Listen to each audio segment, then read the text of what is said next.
to Alberta Impact. I'm your host, Bryce Lambert. Farming, arguably the original core to our existence today. When settlers moved to the west, the first thing they had to do was lay stake to land, clear that land, till it, and begin growing the food they needed to sustain them and many others. Today, farming looks much different. Farms have hundreds of moving parts and operate more calculated and strategically.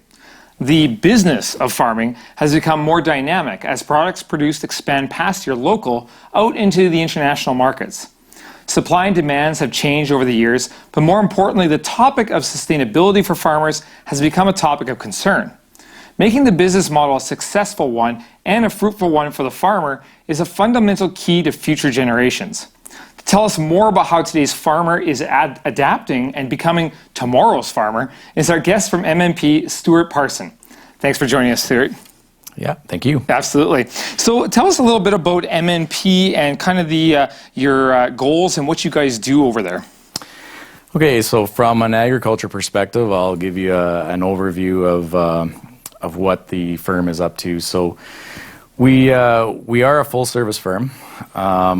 We are the fifth largest firm in Canada, and really when you look provincially, we are one of the largest firms, especially in the prairie provinces for a number of the provinces. And most of that's because of our agriculture background and our reach into several communities outside of the major urban centers. Mm-hmm.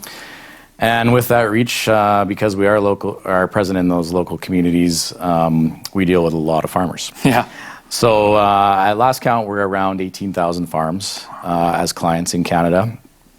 And, our service offering, we do the traditional tax and financial statements, but we go quite a ways beyond that as well and have a number of specialty service lines that we do offer as well. So farm income programs would be one of those where we have a specialist service line that deals with government aid programs such as crop insurance or agri-stability, or the private insurance programs such as Global Ag Risk Solutions or Just Solutions, and any other hail insurance or that kind of stuff that is available out there.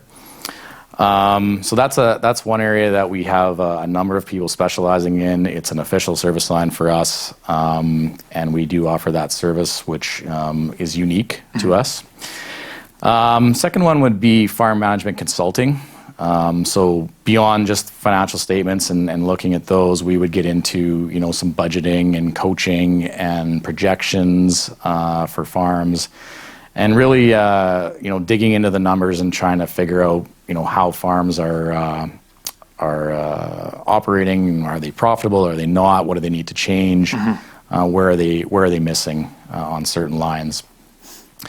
And then our other service lines that would be most applicable to agriculture, we do have a corporate recovery practice. So if your farm gets in trouble, we do have that service offering. We have a corporate finance practice, which is used to help sell farms. Okay. If you want to sell.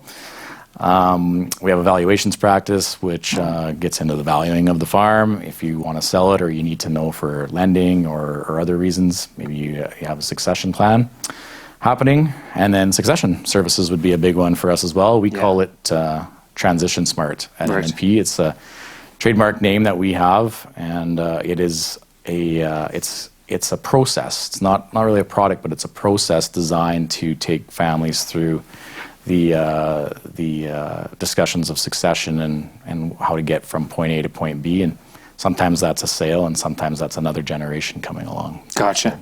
Those would be most of the key ones that we would deal with. Well, it's great to have a service like this because it is a one-stop shop. And as farms grow or as farm transitions happen, especially if you're looking at a farmer who's been in it for a long time and might not understand how legislations have changed and how tax structuring has changed, it's great to have something where you can get in at the ground level with these guys and move forward. So can you kind of tell us, because it does sound like your organization has deep roots in, again, like the entire process of farming from a business perspective. In your opinion, how has farming changed from, it's changing so fast with technology now and the different services that are out there to getting product to market and being a business as a farm. Can you tell us how that's changed over the last 10 years? Yeah, it's changed significantly over the last 10 years. It really is a business now more than a lifestyle. There's still a lifestyle that comes along with running that business, so don't get me wrong, that's still there. But we're dealing with an increasing cost of production in almost all areas of agriculture, and we're dealing with constant challenges on the revenue side. So our margins are being pinched. It doesn't mean that there isn't profit out there. You have to just treat it like a business. Management is so important. And with management, specifically understanding the numbers and understanding business is so important to ensure success on these farms. Yeah, and like you said earlier off camera, just about having that pencil nice and sharp, right? Yeah. And really, like you said, understanding and technology is starting to help us become more efficient so that we can be more sustainable and be scalable. So there's a lot of those elements, like and your guys' website says a farm has a lot of moving parts, and each is more important, just as important as the next. That's right. And so as we continue on to the future and be more sustainable and successful for farmers, the technology we're really starting to adapt. Can you tell us a little bit about to that aspect of things when it comes to the technology end of things? Absolutely. Yeah, so we're in the early days right now of working on a technology service line.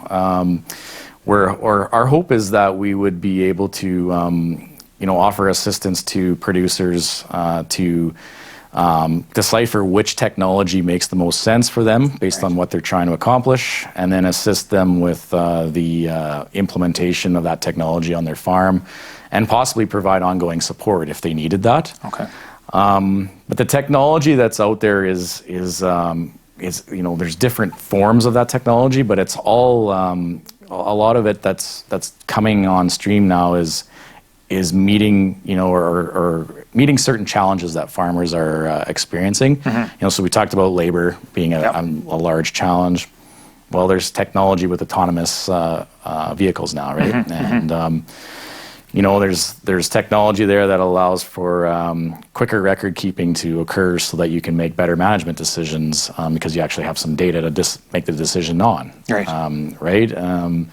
And there's all sorts of data capture technology, whether it's in your machine or whether it's capturing, weather data or whatnot, that is all available. The tricky part with all of this stuff is that not all of it talks to each other. Yeah. And so, that's where the real challenge is you might be collecting data and all these sources, but how do you actually bring that together and make it meaningful? Put it into the equation. Exactly. Right. Use it. So it's a big challenge for producers right now. There's a huge shift happening in that more technology is being available, and farmers need to decipher which ones are of value and which ones aren't. And then if you are going to spend money on that technology, then how are you getting value out of it and utilizing that to improve things? Well, and there's this huge learning curve too, because the technologies move so fast, so quick, in such a short period of time. And so let's talk a little bit about the transition from the, I'm going to quote unquote, old school farmer mentality of where it was a little bit more just put it in, let it grow, take it off, you take it to market, it sells, to now like we're getting into the right time to sell. So you might have that sit in your bin, where now we're talking about contracts and transportation of that through like say CN Rail or just getting it to different markets and targeting. How's that transition happening between that older school mentality to the younger school mentality, or to the newer school mentality, let's say? Yeah, I think it's happening by necessity. Yeah. More than anything, but there's a number of ways that farmers can deal with that. If they don't feel comfortable dealing with marketing, for example, on their own, there's coaches that you can hire, different companies providing that service in the marketplace. There's all sorts of data and reading that you can do with various we'll call it marketing newsletters coming out on an hourly, daily, and monthly basis, so you can stay on top of the markets. There's a lot of information available if you want to spend the time and do it yourself, or you can hire somebody to meet that challenge. But again, it gets back to that sharpening of the pencil. You need to understand, when it comes to marketing, the biggest thing that I always do on our farm and what we're looking at explaining to our clients is you need to understand your cost of production. So if you expect your cost of production, ahead of time to be, $8 a bushel for canola, you probably don't want to sell any canola for less than $8 a bushel, right? And when the price is 10, you have some profit there. So maybe you want to take some of that profit, because are you waiting for 11 because it might get there, or are you waiting for it to go to 8? Yeah. Right? And so those are important factors, in my opinion, to understand, is an estimated cost of production early on, because a lot of grain marketing is happening ahead of time now. Yeah. And I'll maybe come back to that in a second. But once you do have that crop off, then you should know your cost of production on a per bushel basis, so that you understand that when there's profit there, take it, right? Just coming back to that point, if you're going to pre-price grain, I guess, and a lot of farmers are doing more and more of that now. Again, knowing what the markets are going to do, pre-pricing is getting to be more and more important for movement. So, if you need to move X number of bushels of grain in October or November to meet some, loan repayments or other cash flow needs, it's not wise to wait until your crop is off to make that sale or put that contract in place, because those people who've put contracts in place will likely have priority, right? So, Gotcha. And there's only so much grain that can move through the system at a time. So that's really important from a cash flow management perspective, to be looking at selling grain well in advance. You're going to have some sort of a crop there in most instances. You can buy insurance through different mechanisms just in case you do not have a crop to sell and you've contracted a sale. There are ways to insure yourselves against that, but if you need movement, it's important to be selling way out. Like our producers right now, a lot of them that work with us are selling the 2020 crop already. Right. Yeah, they've got that in the bag. Not all of it, but they'll be doing some. Right, yeah. And having those contracts. And that kind of helps the market stay a little bit ahead of the game, sustainability, when it comes to, we know we have this much coming in, so we can meet the demand, the supply and demand, essentially. Now, supply, I guess, not so much, but the demand, because supply is somewhat unpredictable, again, when we look at weather and all that sort of jazz. Yeah. So, okay, that's very interesting to know. So, kind of going back to the finances, before we get to finish off with some technology, but with the finances and scale, can you kind of put into perspective? I mean, we talk about like your hobby farmers, where they're kind of in that lower, maybe under 1,000 acres or so, and then we talk to getting into the bigger scale farmers. And how is the sustainability working for those individuals that are going into like these 5,000, 10,000? I know in Saskatchewan we're hearing of 100,000 acre farms. And how is the sustainability of that relating to the finances that are needed to make that happen? Yeah. So I mean, the number one factor in the sustainability of any operation is management. So you could have 1,000 acre farm, if it's well managed, it will be successful. Right. It's a tougher grind for 1,000 acre grain farm, because you can't gain the efficiencies off of a lot of the equipment that you would like to have, and maybe some of the other pieces of equipment around, like smaller pieces, even like a grain dryer or grain augers and stuff. It gets harder the less acres you have, unless you're able to grow a very high value crop. Right? The larger the farm gets, if you need a grain dryer, whether you have 1,000 acres or whether you have 5,000 acres, you still might need a grain dryer. So you're spreading that cost over more acres, brings the cost per acre down of having certain pieces of equipment. Gotcha. But on a 5,000 acre farm, you're going to need a couple of combines. Probably you're going to need, maybe a bigger seeder, a bigger sprayer or something like that. So, there is some relativity there. But again, management is key. Yeah. As we look at 10, 20, 40, 100,000 acre farms on the grain side, they're all profitable if they're managed properly.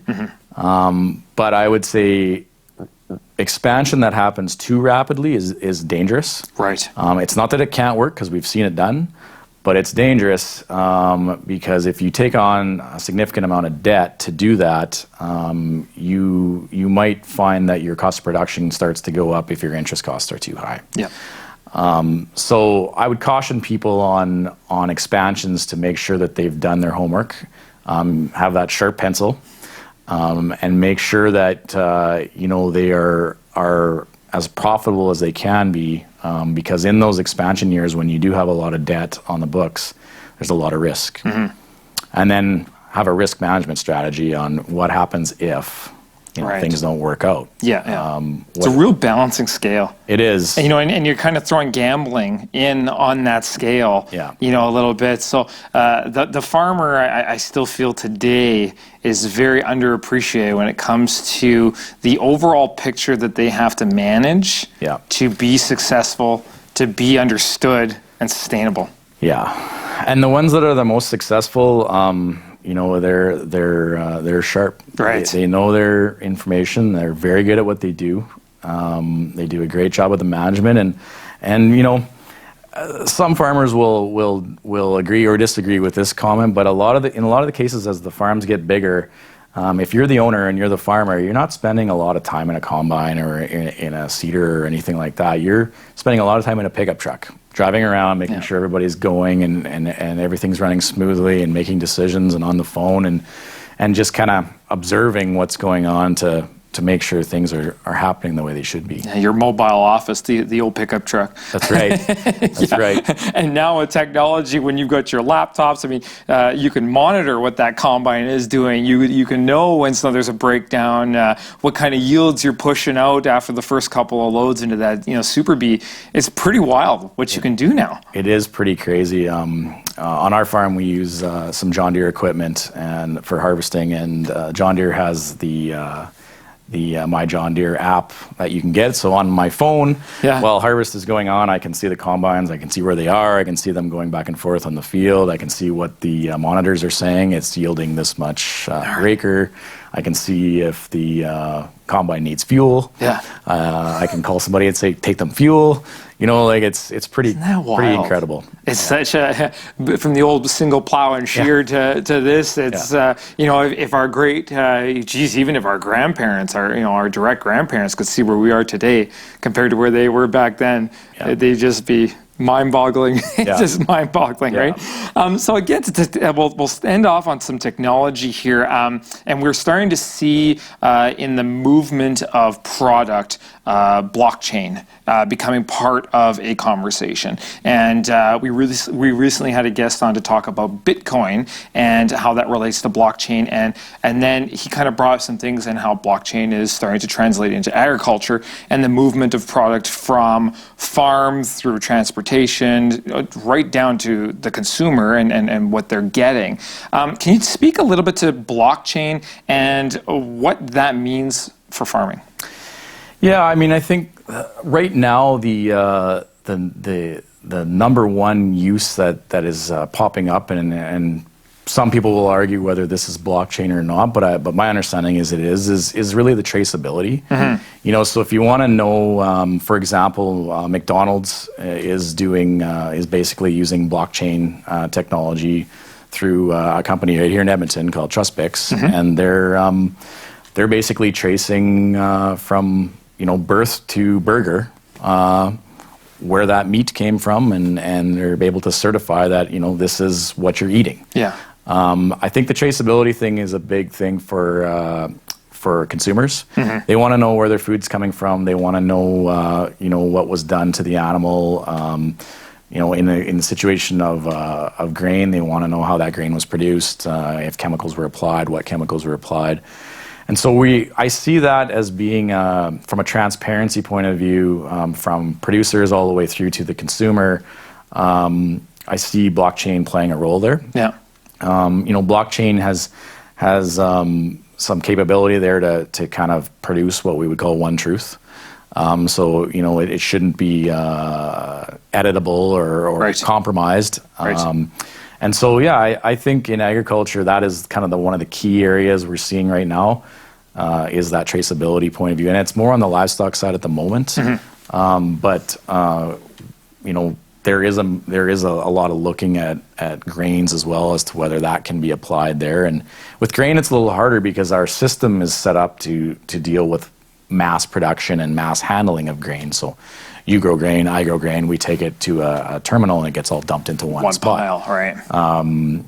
With animals, it's a little easier because you can tag that animal. You can, you know, if it's steak cuts and whatnot, it's you can know that steak is off of a certain animal. Right. Yeah. Right. We were not too long ago. We were talking about a gentleman who knew a guy that actually invented the tagging system, which is essentially like the beginning of a amateur version of blockchain, essentially, or not amateur, but just the beginnings of blockchain, and just that tagging system on where you could track, like, that's the mother to that calf, and that calf then gave birth to this, and so on and so forth. And I can see definitely from a meat perspective, and I know we've discussed with some previous guests in regards to in the event that there's any kind of issues. So say, you know, like when we had the mad cow back in 2008, when we have any kind of E. coli contamination and whatnot, and now there's conversations in lieu of like our recent lettuce issues on how blockchain applied to that can allow us to trace the source, you know, kind of ground zero of where that problem originated from, and more quickly adapt or more quickly respond to something of that kind of urgency. Yeah, and only have to go and destroy, you know, a small bit of lettuce instead of destroying the entire inventory of lettuce because we don't know where it came from. Right. Yeah, you betcha. Right on. Well, thank you so much for coming on and giving us this insight into agriculture and what that's kind of looking like here in both Alberta and across the nation. And then, I mean, even across out into the world now, because that's becoming a bigger thing too. Or just our products are making into international markets. We're bringing products from international markets all the time. And just kind of where we sit in that end of things, and where farmers can start to look for opportunities, especially with the technology. So thank you so much for coming in and sharing this with us. Yeah, you're welcome. Thanks for having me. Yeah, absolutely. Good stuff. So there you go. Thanks for joining us tonight. We'd love to hear from you in our comments section. So be sure to connect with us on Facebook and YouTube as we release episodes every week.